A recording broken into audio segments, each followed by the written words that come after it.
An official report on Britain's border force found it has been ineffective in tackling the Channel boat migrants crisis, and may even have made things worse.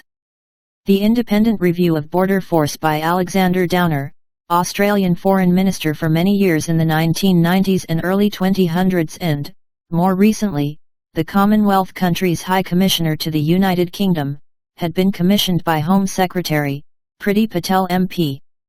Migrants entering the UK from France are entering the UK from a safe country.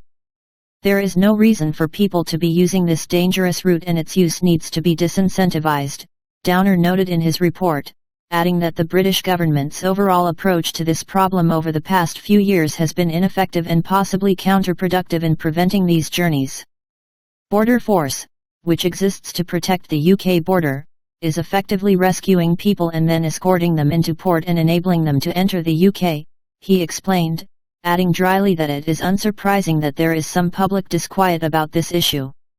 Not once has Border Force turned a boat around in the Channel, something Downer said it should be doing when circumstances allow, and has often seemed less than enthusiastic about border enforcement, with its outgoing leader Paul Lincoln complaining in somewhat bizarre terms in late 2021 that we're all human beings, we're all mammals, we're all rocks, plants, rivers.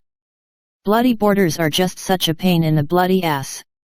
Downer appeared to back the government's plan to transfer asylum seekers to Rwanda for processing unimplemented, as of the time of publication, due to activist lawyers and an anonymous judge at the European Court of Human Rights blocking all flights, given his native Australia's experience ending a similar problem with migrant boats by transferring them to the island nations of Nauru and Vanuatu.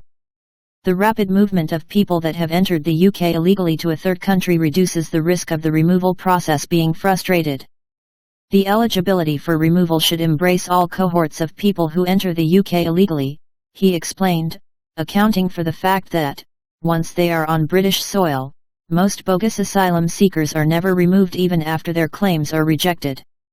A more fundamental issue with Border Force the report identified is that it seems staff may literally do not know what they are doing, with the latest survey of Border Force staff finding Border Force continually scored below the Home Office average on questions regarding understanding their work objectives.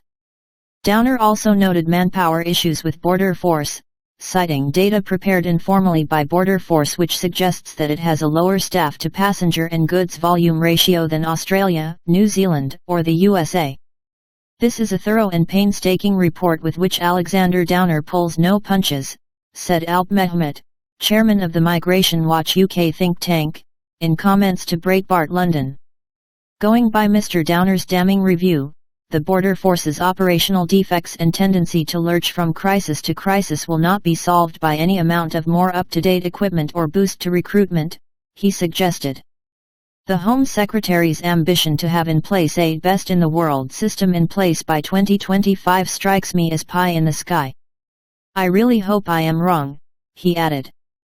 Home Secretary Priti Patel's response to the report has been characteristically delusional, however, welcoming its constructive recommendations and chirping that she wants Border Force to exploit emerging tech and remain at the forefront of border control worldwide, despite the report clearly indicating that that is not where the agency is. The Conservative MP was viewed as tough on issues like immigration, grooming gangs, and law and order more generally before she was appointed to her role in 2019, but has squandered her reputation since then. Deportations have collapsed, hotels have filled with tens of thousands of illegal migrants on the taxpayer's dime, and sentencing remains pathetically weak and largely ignored as an issue by leading Tory politicians.